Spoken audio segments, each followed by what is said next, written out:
Welcome to FounderLine, the show where we answer your questions about startups. I'm your host, Joe Beninato. Thanks for joining us. It's great to have you all with us. Our goal with FounderLine is to provide a way for people who are interested in startups to get their questions about startups answered.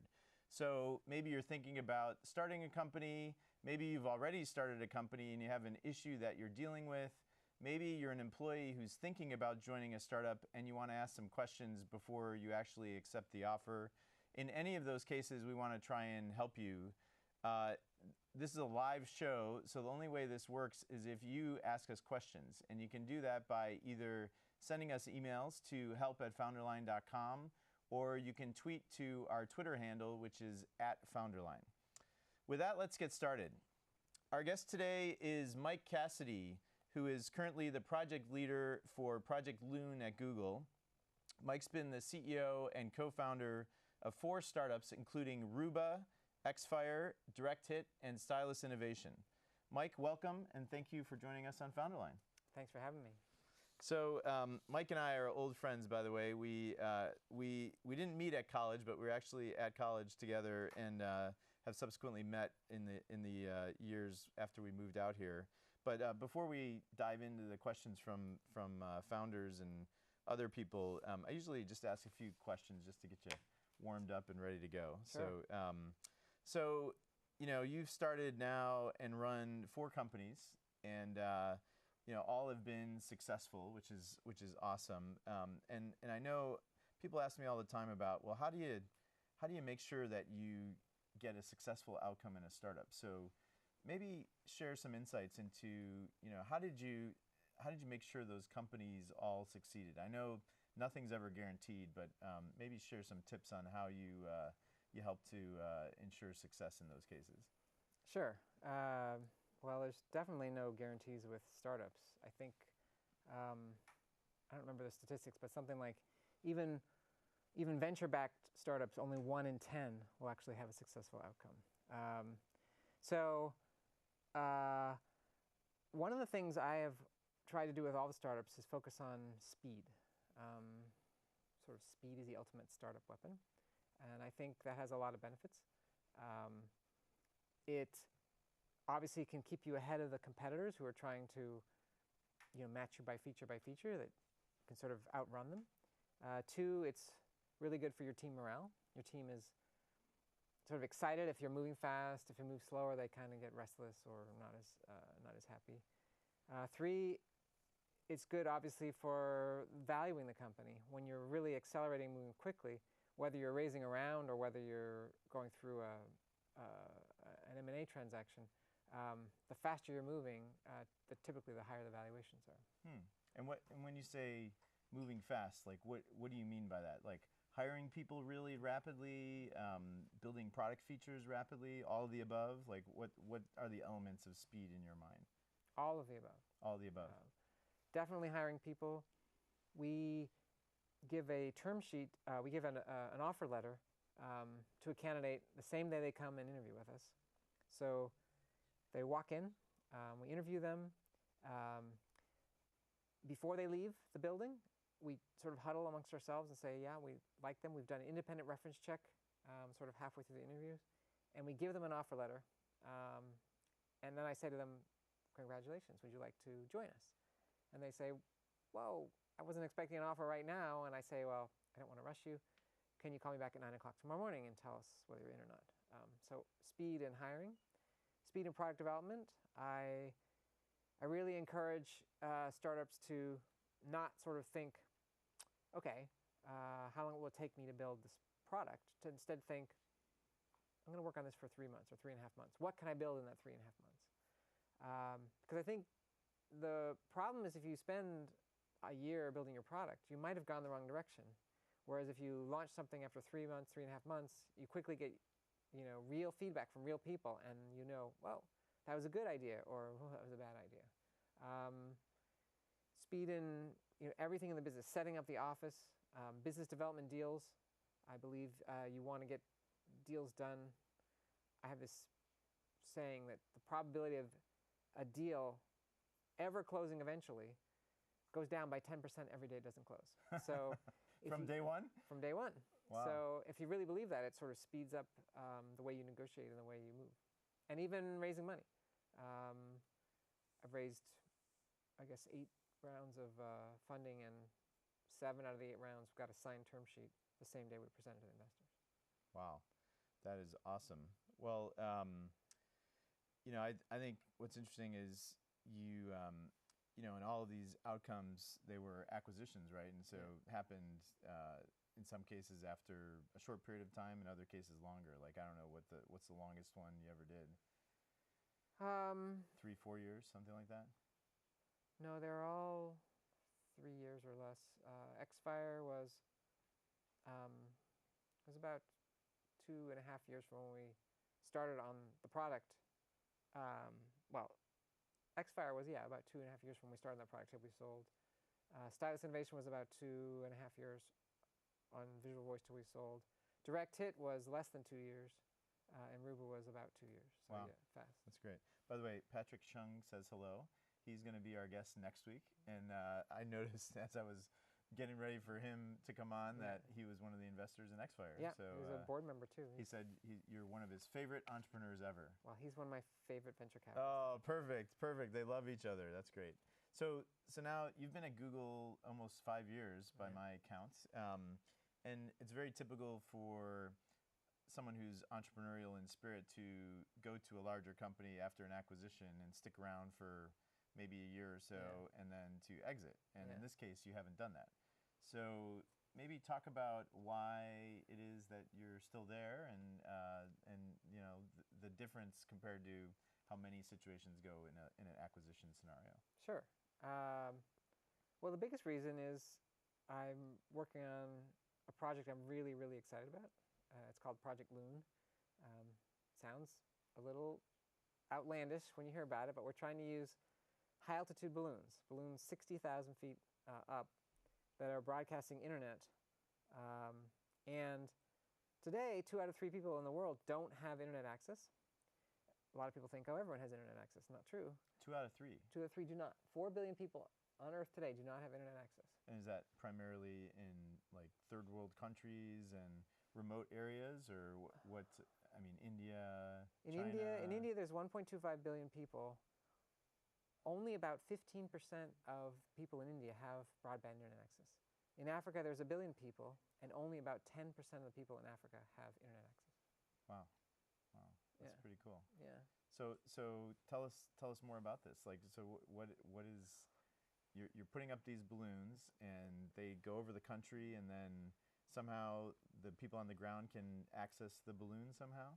If you have an LTE phone, you can get access to the balloons. That's one of the things we're really excited about. We partner with telcos in every country. Okay. And as long as you have an LTE phone, a 4G phone, it's just like a cell tower in the sky. Our balloons are just like a cell tower, but they're 60,000 feet up. And the telco we partner with does the billing with the customer, markets the product to the customer, does customer support.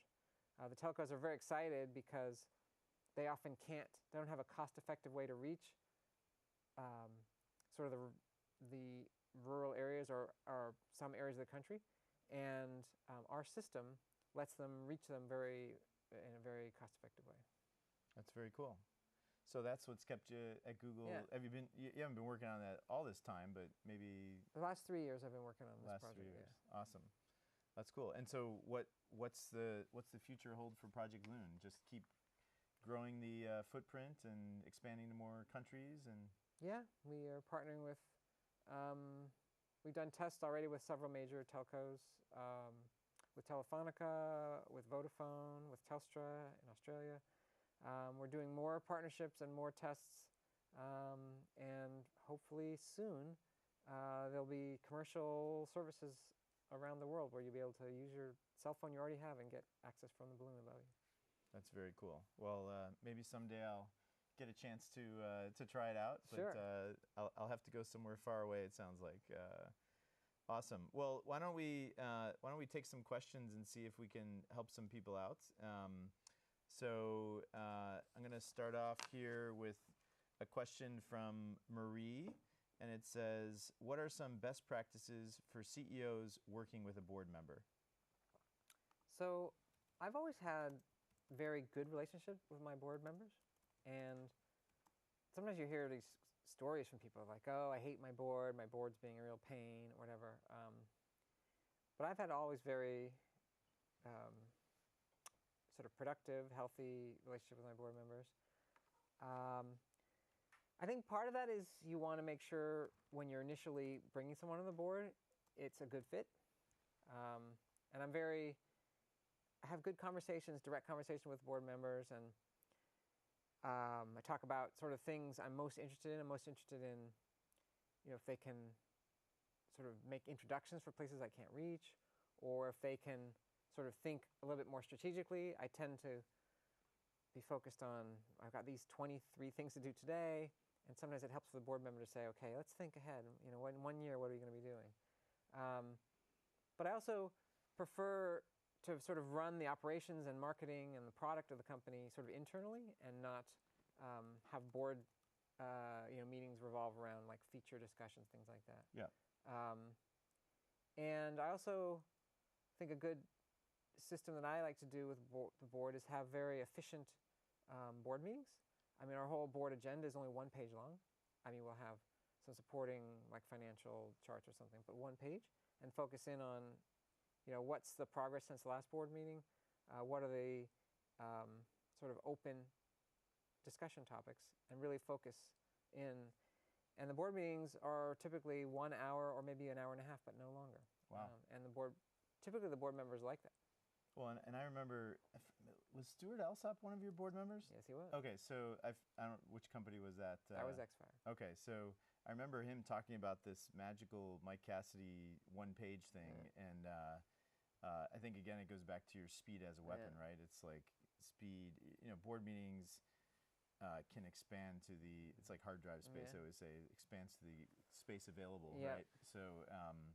So I remember you shared that with me once, and I just thought, wow, how does he get it all in on 1 page? But it's definitely doable. Yeah. And it's interesting now because a lot of the companies I work with, they don't even have board meetings, right? Like they've just done a seed round with 12 investors, and there's no lead investor, and they're just kind of winging it for the first 6 to 12 months, which is a little dangerous in my mind. But I think it's different than when you and I were sort of doing our early startups. Well, people do often ask me, they're like, hey, after you sold your first company, you'd made enough money that you could have self-funded company 2, 3, 4. Why are you going back and raising, venture money? And I did for all 4 companies. I raised venture money. And I think it's because it's good to have a board to talk about things and to kind of say, well, have you thought about this? And, Mike, I'm not sure that's the way I would do it. If you don't have a board, you don't really have that sort of feedback. So, so it's I think it's a little crazy when they're not, doing anything with their board members, but that's the way a lot of companies are structured right now. So, but I always found, putting those guys to work is really helpful. So I think you'd agree.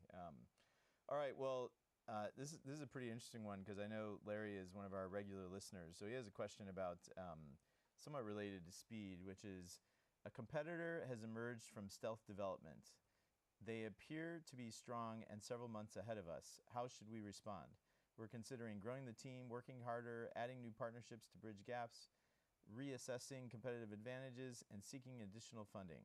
What are the top priorities? And I know it's a little bit hard for you to say, not knowing anything about their company, but what advice would you give to Larry when a new competitor kind of shows up that's maybe doing something similar to what he's doing already? Sure. And he's in the medical, technology field, so trying to do something related to software and medicine, and I don't know if it's insurance related or what it is exactly. Right. So I think one of the key things you need to figure out is how fast they are moving. Like, they may be ahead of you, but if you're gaining fast on them, then I really wouldn't worry about that, because maybe you'll catch them in 6 months or 8 months, but then they'll never catch you. If you're moving faster than them, they'll never catch up with you once you pass them. But if they're moving at the same speed you are, or faster, then I think that's a big problem.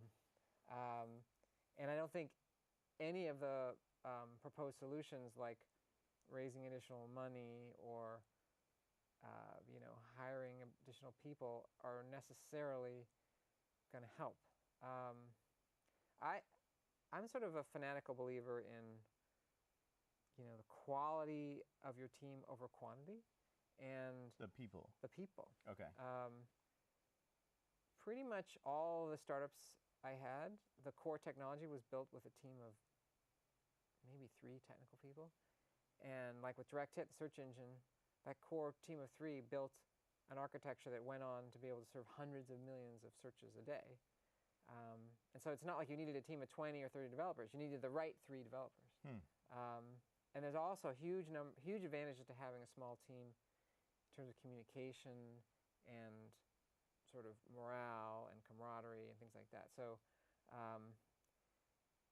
I guess my advice would be, if you're really in a space where you're behind and the competitor is gaining, putting more distance between you, then I think it's time to change direction. And I think changing direction is okay. Out of my 4 startups, we had to change direction 3 times, 3 different companies. The first one, the original product was called Dial-A-Fish. We were going to change the way everyone orders Dial-A-Fish. We won the MIT 10K business plan competition. Changed the way everyone orders groceries. And we only had $1,500 in capital. I put in $500. Each of my 2 partners put in $500. Well, it didn't take too long to figure out that that's not the right amount of capital to change the way everyone in the United States orders groceries. But in the process of building that product, we were buying computer telephony application development toolkits to build it was a sort of a pen-based system that you'd scan barcodes, it would communicate touch tones over the telephone into a database. Well, we realized that the tools out there at the time for building interactive voice response applications were pretty weak, and we said, okay, forget the grocery stuff, we're going to build an application development tool to build computer telephony applications. And we did, and within 6 months, we were the industry leader of the segment. Now, it wasn't a very big market segment, maybe a $20 million market segment, but we became the leader, and it turned out to be a very successful company. The third company, Xfire, started as Ultimate Arena was the name. It was going to be a place where people go online and play video games, and you ante up. Okay, I'm putting in $1 or something. Maybe 5 people are playing. The winner gets $4, and Ultimate Arena keeps $1. Seems great. It was not considered gambling. It's a game of skill. It failed. There was the same problem you have with pool hall sharks. Really great gamers would come to the site and take everyone's money, despite all of our trying to make people play with equally ranked people. But we learned in the process that that people really told us, yeah, I really love the site because it's easy to play online with my friends. At the time, there were other ways to play online with your friends, but it generally involved, typing in an IP address and a port number into a command console and to get yourself playing on the same game server they were playing on. With our idea, it was just an instant messenger. You click on your friend's name and you play. So anyway, I encourage people to get in the space, whatever space you want to get in, and learn, and then find the direction. So to the question, I would say, if the competitor really is ahead and moving at a pace you don't think you can lap them, then I'd start looking around for alternative directions. Maybe related, maybe unrelated, right? Yeah, it depends on how you view the 2 stories I just described. I mean, are those related or unrelated? I mean, they're kind of related. Yeah, they both seem related. Yeah. So, all right. Well, Larry, I hope that's helpful. And what I would add to that is just sometimes competitors show up, and you just have to keep moving, and maybe even go faster than you were going before. And I remember, at least in one company, where we had all these calendar competitors. Yeah.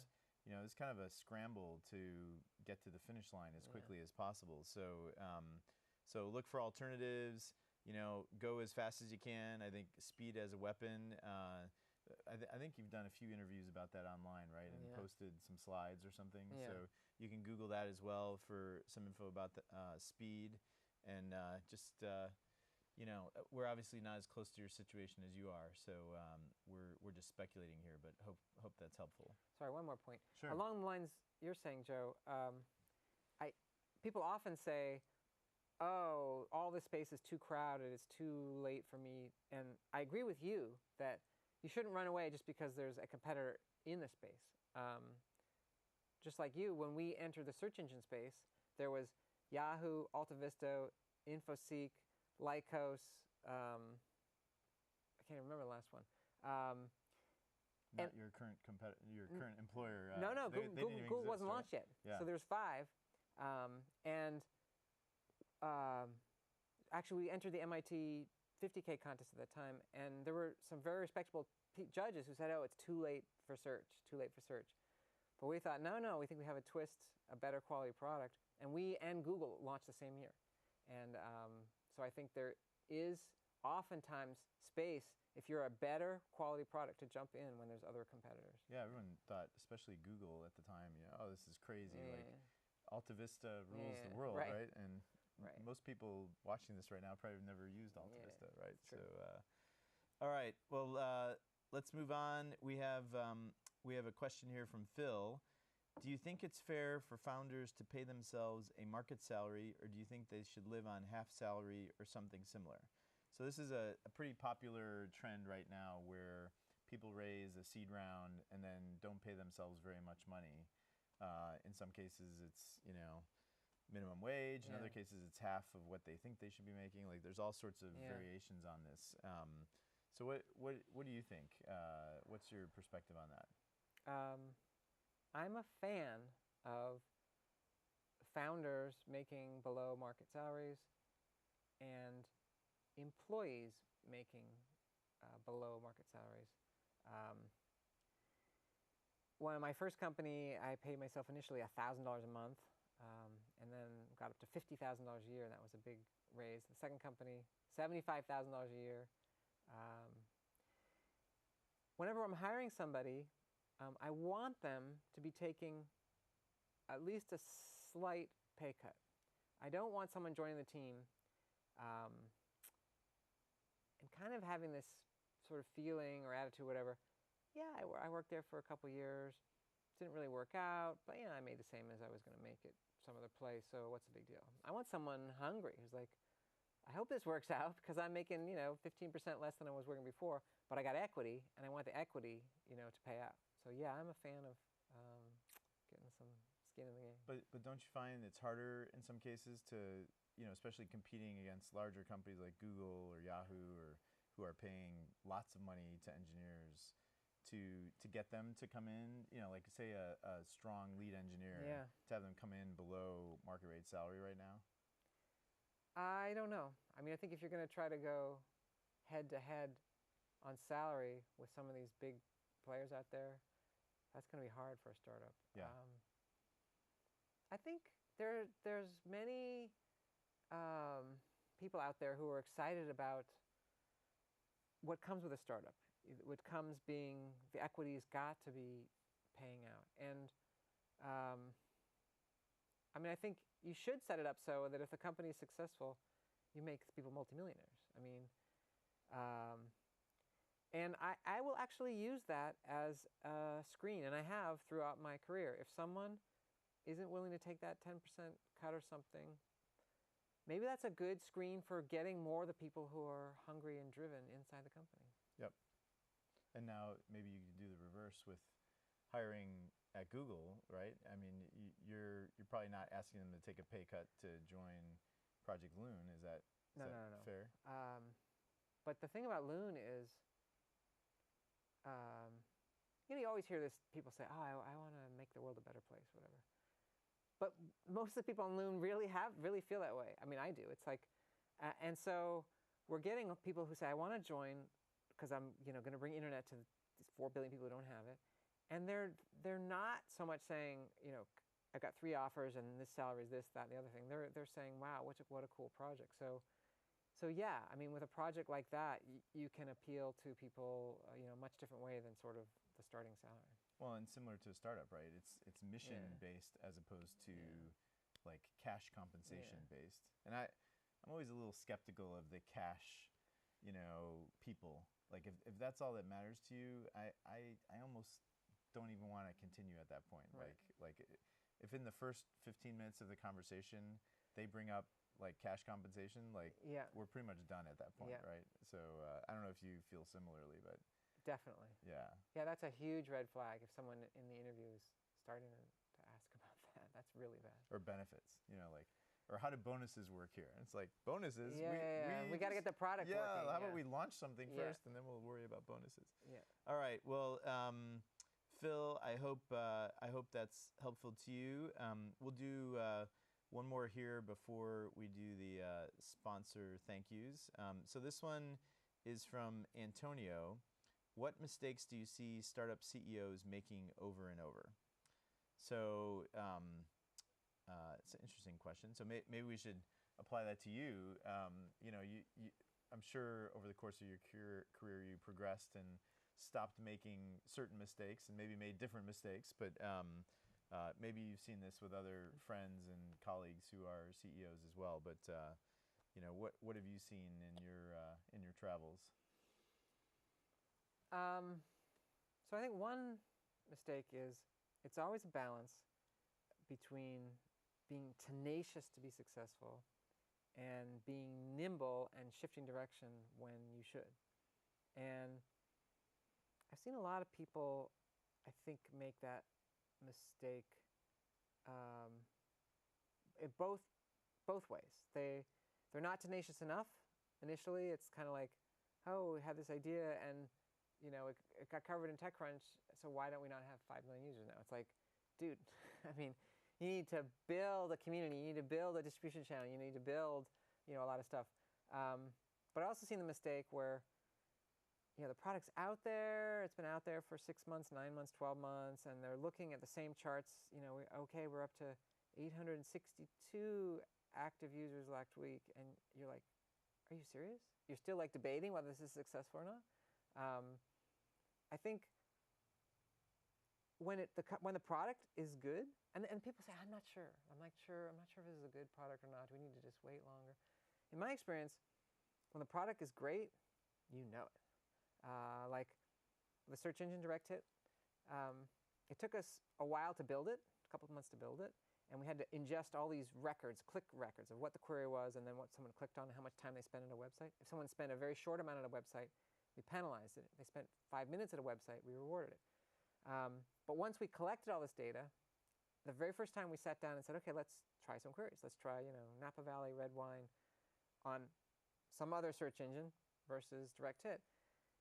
And out of the first 35 queries we did, 34 of them were dramatically better on direct hit. And there was no question. We're like, we got a winner. We knew. Same thing with Xfire. It was this instant messenger for PC video gamers. There's only like 7 people in the company or something at the time. We said, okay, everyone go home tonight and just try out this alpha version on your operating system at home, just to make sure, I don't know, Windows 95, does it work on whatever it was? And people were like, okay, I'll check it out. And strange enough, someone was checking it out, and then they saw one of the other employees through that's just where it's supposed to work. Oh, my VP of engineering is playing a game online right now. Oh, the product is working. I wonder if I just clicked on their name, and whoa, it worked. Whoa, that's cool. And they didn't plan to be playing a game that night, and they had a blast. And while they're playing, the head of QA also was testing it, and he said, oh, Chris and Mike are playing, jumped in, and we knew instantly. We're like, this is exactly what's supposed to happen. It makes it easy to play online with your friends. You didn't have to schedule a time and session. We knew. I mean, we would have bet $1 million each at that point.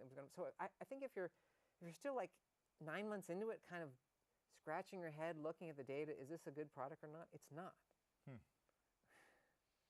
Sounds good. Well, so that's one example. Okay. Maybe another example of startup CEOs. Well, it's kind of the counterpoint to speed. Okay. I see this all the time. Startup CEOs who, sometimes I mentor them and I'll chat with them 1 month and then maybe I won't see them for another month. And then I come back and we're like, okay, what's new? And they're like, well, we've sort of worked on the business plan and we sort of did a spec for the product, and we interviewed 3 people, and we're building a pipeline. And I'm like, what? Are you insane? In 1 month, you should have hired at least 3 people. You should have an alpha of the prototype working, and don't worry about the business plan. Worry about general market sizing and general thoughts on distribution strategy. And if they're not moving at that right tempo, you're like, you're never going to get there. I can tell you what it's going to be like the month after this, and the month after that, and the month after that.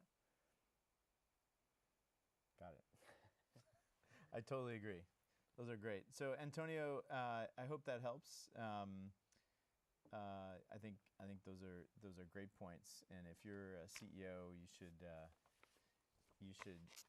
do what you can to keep going as quickly as you can, and not sitting there counting the pages of your business plan or other documents like that. So so we're going to take a little break now. I get to thank our sponsors, so you can relax and have a beverage. This show really wouldn't be possible without the support we get from our amazing sponsors, Oric, Square One Bank, Accretive Solutions, and Ustream. And I'll start off with Oric.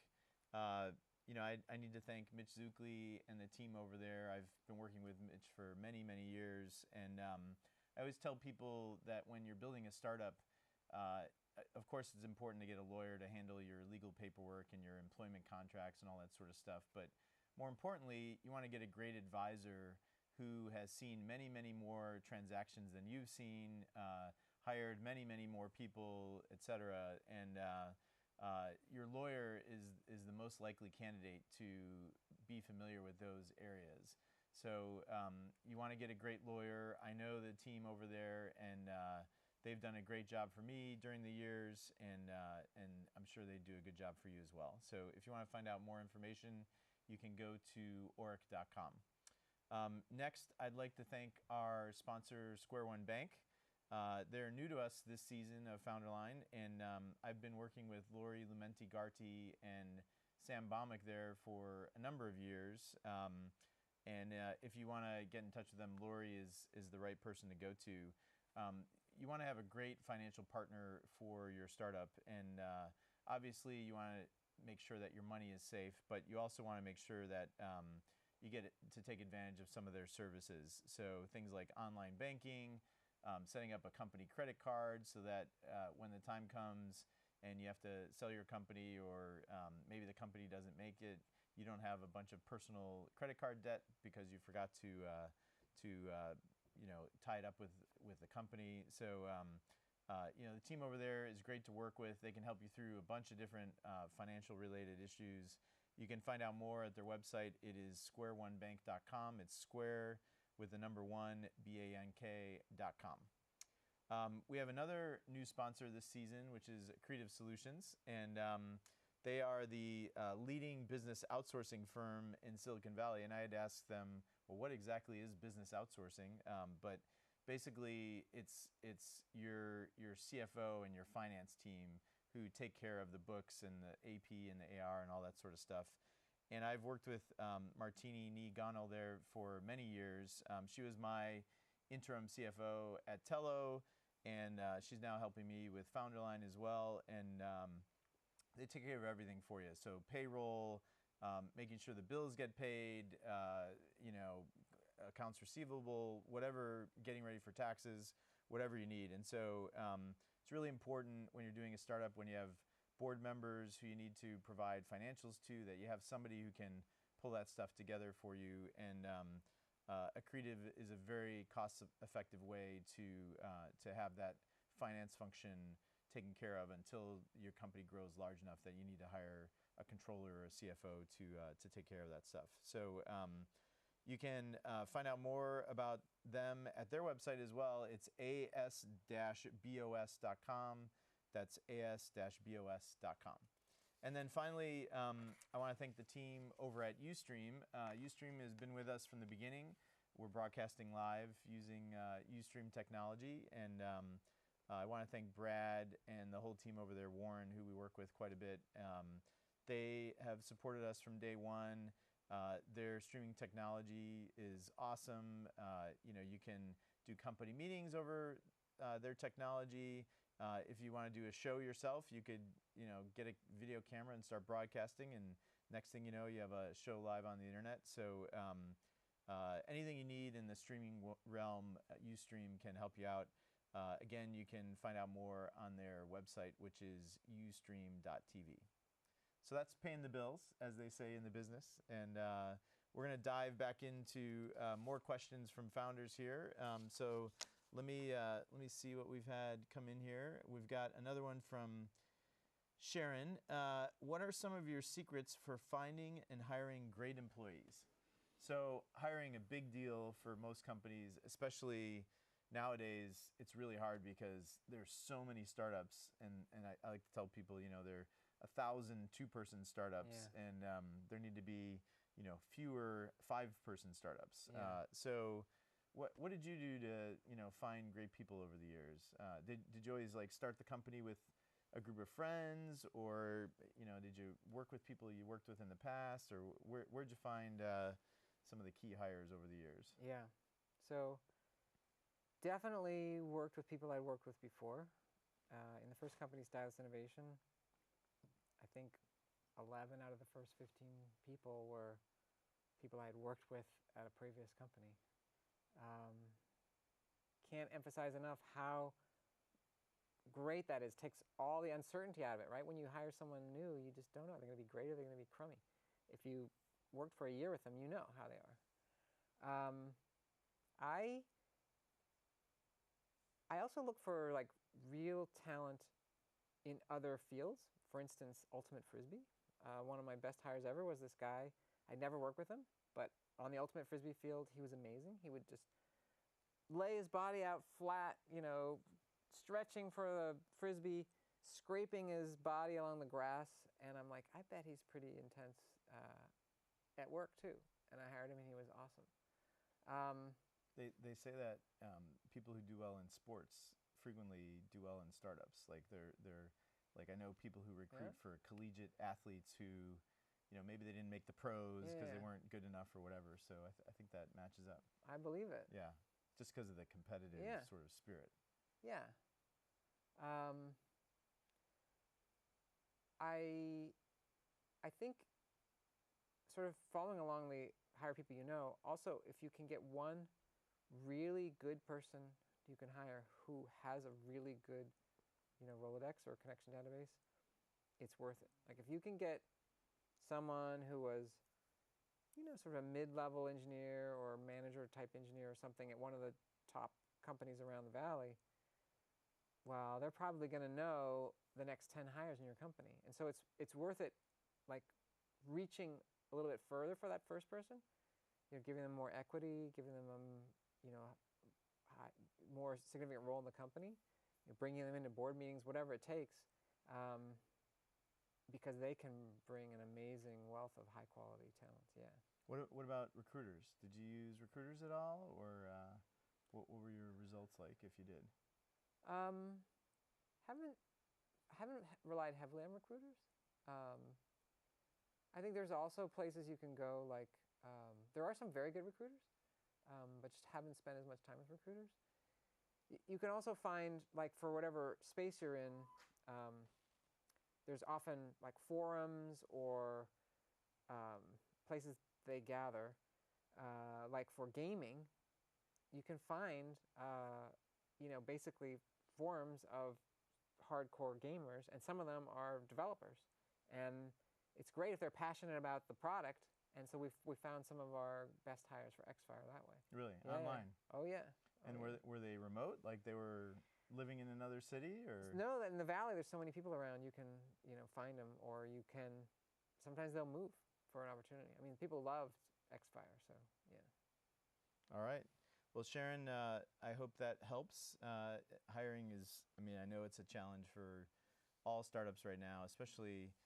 What's different about when you and I were last doing companies is most of these companies are not raising a ton of money, right? Yeah. They're raising $500K, and it's gone up a little bit in recent times to maybe $1 million, $1.5 million in the seed rounds. But how many people can you hire for $500K? There's not a lot of team that you can build with that. At least not at close to market rate salaries. A lot of it is it's a tightrope, I think. We actually didn't raise much money at my startups either. At Stylus Innovation, we didn't raise any venture money. That was the one, $1,500 from the three founders, and then we won $10,000 from the MIT prize, and then no venture money. Talk about focusing your mind on how much resources you have.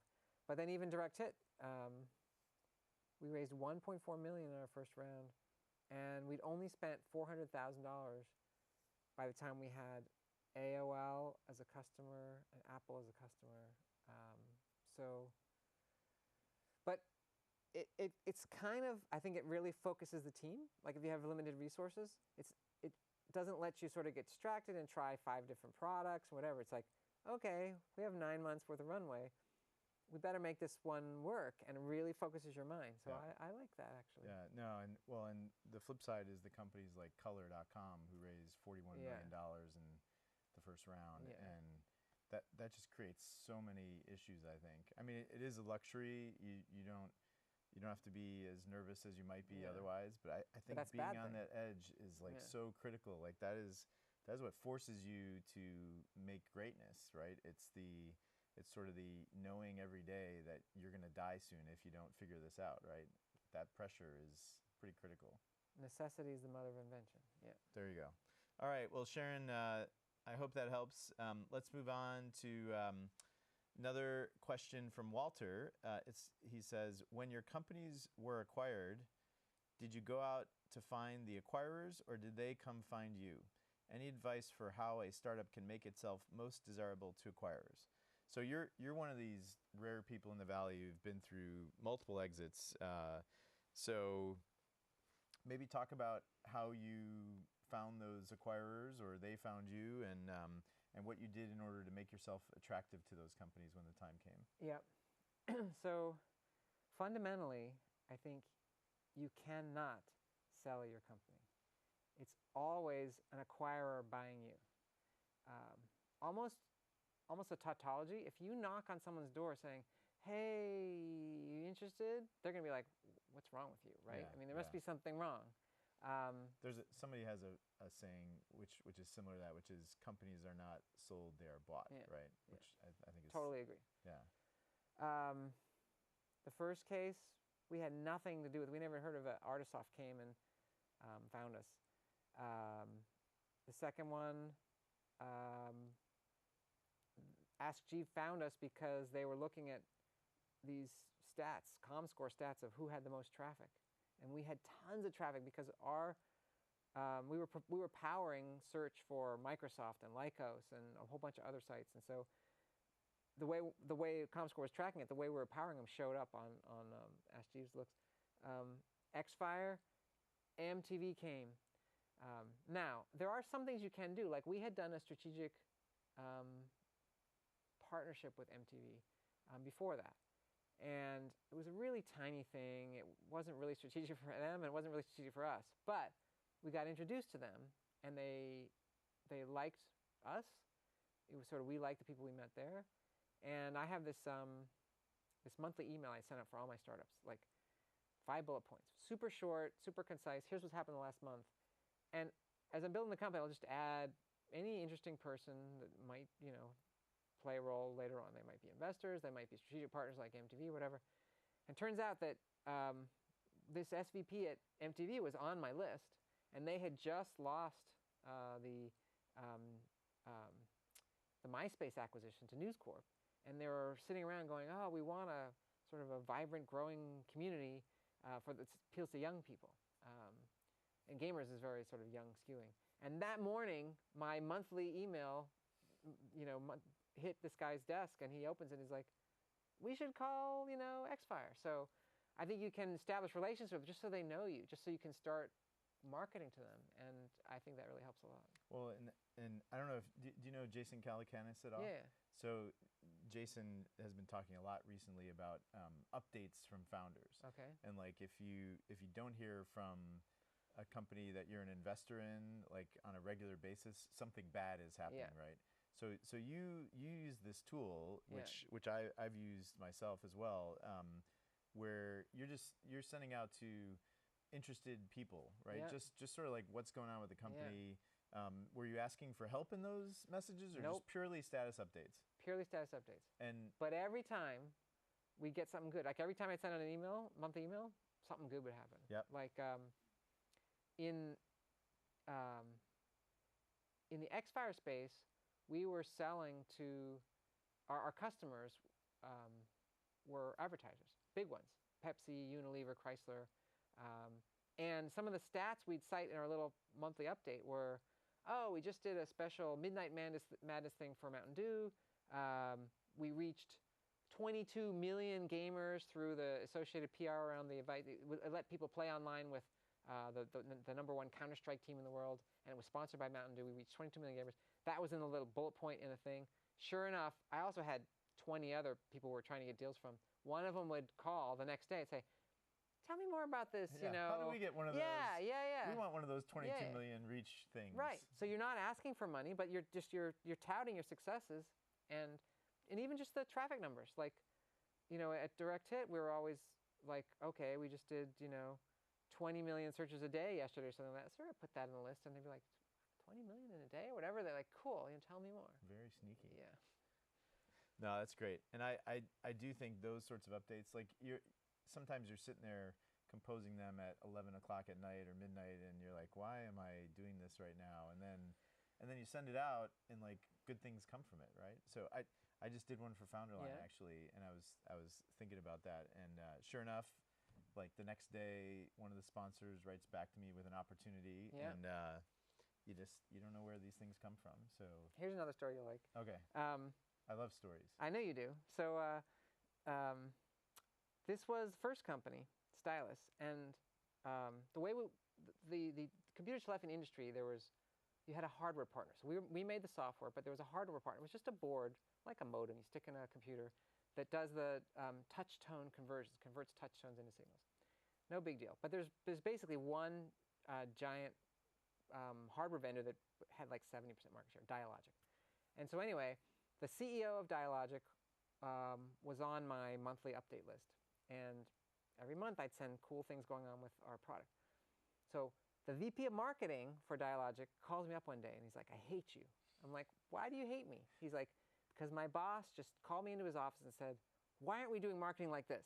And I'm like, what marketing? He's like, your stupid email that came out. It hit the CEO's desk, and the CEO's like, it only takes me 30 seconds to read. It's concise. It's exciting. They're making great progress. What are we doing? Are we doing this stuff like this? So I think there's evidence it's really powerful. Cool. Well, getting marketing people pissed off at you is always a good thing in my mind. He was a friend. He was just joking. Okay. That's awesome. All right. Well, Walter, I hope that helps, and maybe that gives you a little advice on how to make yourself desirable. So let's move on. We have a question here from Ramesh. This one says, startups have lots of ups and downs. That is true. How did you maintain work-life balance and remain calm during the difficult times? So I'm not sure you did maintain work-life balance, but maybe you could start there and then talk about the ups and the downs and how you maintain balance in those cases. Yeah. So absolutely, it's a roller coaster. All four of them. I mean, 3 out of 4 of them, we almost, cratered. One time I had to call a meeting and say, sorry folks, we have only 4 weeks of money left and we're probably going to be bankrupt in 4 weeks. Really sorry. I mean, another one was 3 days away from being shut down. So there's definitely roller coasters. So a couple things. One, for me, I would work out every day at lunch. And that was a great stress reliever for me. And even if problems are really bad in the morning, I said, okay, maybe it will feel better after lunch. And sure enough, with the endorphins or whatever from the run would make it feel better. Also, I'm a very, up and down emotional kind of guy. So it hits me hard. It's like, we're going to conquer the world. And then 6 hours, oh, we're screwed. We're dead. So for me, it always helped to have a more balanced partner, co-founder, whatever, someone more level-headed. They wouldn't get as excited as I would when things are good, but they also wouldn't get as down when things are bad. And so they help to attenuate you a little bit. Definitely. Keep you more in the middle. Definitely. So I would definitely recommend people set something like that. And also, I think experience is pretty powerful teacher if you can remind yourself, and I often would find myself consciously reminding myself, like, something bad would happen, and I would say to myself, okay, how many times before have you thought, we're never going to get out of this box? And we did get out. So just say, all right, I don't know how we're going to get out, but 47 times previously we've been in a pretty bad spot, about as bad as this, and we made it out. So statistically, we'll probably find a way out. And that, for me anyway, that's what I would do. Did you share this information with your team? Like, were you the sort of leader who was very open with, almost everybody or everybody, and talk about, like, oh shit, this thing just happened, and maybe this is gonna be a problem, but let me tell you how we're gonna think about it? Or were you more private and like? No, totally transparent. I can't stand the CEOs who kind of like sugarcoat, downplay, don't share, because nobody has any confidence or faith in those CEOs. Everyone's like, oh, that's all BS. That you have no idea whether the CEO is telling you is true. So I think if you tell people, yeah, this is a pretty bad spot we're in, I don't really know how we're going to get out of it, I'm just being honest with you. Because then that same company, well, it was Xfire actually, there was a point when it was pretty grim, and I was honest with people. I said, we don't have a good product right now, and we don't have any ideas, and this is bad. And people were like, okay, this is kind of grim. But they all hung in there, and it turned it around. But then there was another time, I think it was maybe a year later, when people started to get nervous again because we were running out of money again. We only had, I think, maybe 5 weeks or 4 weeks left. And I was always transparent with our finances. They're like, dude, we only have 4 weeks money left. But I said, don't worry. I said, our metrics are so good. This is a virally growing product. And if you have a virally growing product, you can say, look at the chart. Every week it's been growing whatever, 6.7% or whatever. It's like, it's done that 10 weeks in a row. It's going to do that for another 100 weeks. And VCs get it. So I'm like, do not worry. We'll raise money. And they said, okay. And I said, look, I'll tell you I told you when things are bad, so I'm not BSing you right now. And they're like, yeah. And they were fine. Pay no attention to the man behind the curtain. Nah. That's good. No, I think transparency is critical. If you don't do that, people don't trust you. And I've worked for people where that wasn't the case, and especially engineers. I love engineers because they can always sniff the bullshit out before everybody else, right? The marketing and salespeople, sometimes they can be lured into whatever. The engineer's like, that's never going to work. And I always found the best relationships were when you stayed close to the engineering team, and somebody would like give you the behind the scenes, like they didn't buy that, that's not true. All right, so Ramesh, I hope that helps. Oh, so did you maintain work-life balance, or was your life crazy? I mean, you have a family, and life is busy, so. I did try to maintain work-life balance. I would try to come home like 6:30 every day. Now, these days, sometimes you go back online, 10 o'clock at night or something for an hour and a half.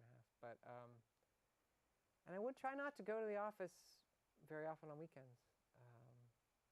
So, I mean, yeah, I was thinking about work all the time, and it was very intense when I was at work. But no, I did try. I think it's very important. And there's lots of studies that show, bad impacts if you don't, have dinner with your families and things like that. Yep. All right. Well, Ramesh, I hope that helps. I think we got time for a couple more here. So this one's from Chuck. When you are managing a team and you know you can do something better than someone who works for you, how do you avoid micromanaging? So I don't know if that ever happens to you. I know it definitely happens to me, and I can see in this question maybe this person has the same issue. But so what do you do in those cases? Well, I think one thing to remember is just do the math, and you're like, okay, I can do this, whatever, 25% more efficient than that person can. But, if they do it, then I can do these other things. And if I did their work, then if I just sort of figure out the math for everything, you quickly realize, okay, it's actually better. The theory of comparative advantage or whatever, it's still better for them to do it, even though they're not as efficient. The other thing is, I think, just focus on, for me, morale is such an important component into productivity. Like, I think happy team members are like 5 or 10 times more productive than kind of blah team members. And so again, it's kind of just very cynical or whatever, math-based or whatever. It's like, okay, yeah, I could do that faster, I could do it better, but I know it would crush their morale, and I know their productivity would then go down by like 80% or something. So it's not a good move to do that. What if you know it's something critical and you're like, let's say it's I don't know, you're preparing something for a sponsor or a advertiser or something, and you know it's like not quite there. So what do you do in those cases? No, if it is critical, I am pretty detail focused. I try to have a very open relationship with people, and I'll say, I know it's going to drive you crazy, but I want to work more closely with you on this, and I got a lot of little like grammatical things I want to make, but I think this is really important, and sorry, kind of all over this one, but sorry. And usually people are like, all right. So. You think they know that maybe they didn't give it 100% in those cases? I don't know. Because that's what I always wonder is like, do they know? Do they just think you're a pain in the ass, or do they know that they kind of mailed it in and they didn't really try? And I think it could vary by situation, but like grammatical errors, I used to proofread press releases and go, all right, did you even put this in the Word and like try the spell checker or like really so and that can not go over very well in some cases. So I don't know. So I actually don't feel embarrassed like when I corrected grammatical errors. I'm kind of like, if it's a compound sentence, a comma goes before the end. It's not a debate. It's not like optional or whatever. It's like, hello. Or if someone mixes up it's and it's IT apostrophe S, I'm like, hello. So I don't feel like shy about that one. I'm like, come on, we got to do better. So I don't mind those. All right. Well, Chuck, hopefully that helps. And I think we got time for one more. We've got a couple minutes left. This one's from Harrison. We're a seed-funded company and getting ready to raise our Series A. Any suggestions on how to best approach this process? So you talked earlier about raising lots of money for different companies, and it's a little crazy right now with all these like seed-funded companies with $500K to $1 million, and then going out to raise a Series A. So what did you find worked best for you in those situations, or any advice for Harrison? I don't think you should sort of let it be a 2-month fundraising process or 3-month fundraising process. I think you should be very focused on saying, okay, we're gonna do this in a week or 2 weeks or something, and be very direct with the investors. Say, we don't want to spend this 2-month process, even to the point of taking a lower valuation to get it done quicker. And I will tell that to people. I'll say, there's 3 great investors who are very interested in our company, and all of them would be great partners to have. There's a term sheet phase going on. One strategy would be to hold out for the highest valuation. That is not my strategy. The first reasonable term sheet that comes in, I'm going to go with it. You would tell the investors that? I do tell them that. I've done that many times before. And I've had investors where I've told them, I'm going to make a decision at 5 o'clock today with the best offer I have on the table, and I'm going to go with that. And then I had an investor call me back the next morning, a very reputable, top-tier Silicon Valley investor. And they said, hey, Mike, we're in. I said, what do you mean? I said, no, we talked it over. We want to be in, and here's this great valuation. I'm like, it's done. They're like, what are you talking about? I said, I told you yesterday I'm going to make up my mind at 5 o'clock. And they said, yeah, but everyone says that. It's just all BS. I'm like, no, when I say it, I'm doing it. I'm going to make up my mind at 5 o'clock. And you did. And I did. And so if you stick to that, people are like, okay, if this person says they're going to take the best offer they have, let's give them an offer. And I think the speed advantage, and many times you can look back at many of my valuations where people would say that you could have gotten much better valuation on a first round or second round or whatever. Maybe so. But it was done in a day. And other companies I've seen, they'll spend 3 weeks, 4 weeks, 5 weeks, 7 weeks, 8 weeks, and they're like, oh, I got, 27% higher valuation, and meanwhile wasting 7 weeks. Or I've also seen many companies who had an offer it was reasonable, maybe not super high, and they got nothing at the end. They got nothing 3 months later, and I think that's just a disaster. Yeah.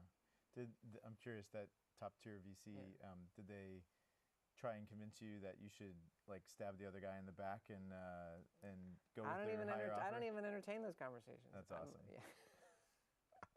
I love it. Well, unfortunately, we're out of time. So thanks for being such a great guest and sharing your thoughts today. It was fun. Thanks for having me on the show. Absolutely. And if you want, you can follow Mike on Twitter. His Twitter handle is Michael P. Cassidy. So don't get the other Mike Cassidy, the reporter from San Jose. But check him out on Twitter and follow him if you'd like. Tune in next week for another episode of FounderLine. Our guest will be Patrick Chung, who's a founding partner of X Fund and one of Mike's previous investors. So Patrick's a great guy and was previously at NEA, where he led the consumer and seed stage investment practices, and he's been an investor in companies like 23andMe, Looped, and even Xfire. It'll be a great show. It's next Wednesday at 5 o'clock Pacific time. Thank you once again to our fantastic sponsors, Ustream, Oric, Square One Bank, and Accretive Solutions. Don't forget to follow us on Twitter. Our handle is @FounderLine. You can email questions in advance for Patrick to help@founderline.com or tweet them to us. We're happy to get those in advance. You can also go to our website. I'm sure you can guess the URL, and you can subscribe to email updates from us. You can watch previous episodes, and you can also download our podcast on iTunes. Thanks for watching. Here's to the crazy ones, and we'll see you again next week.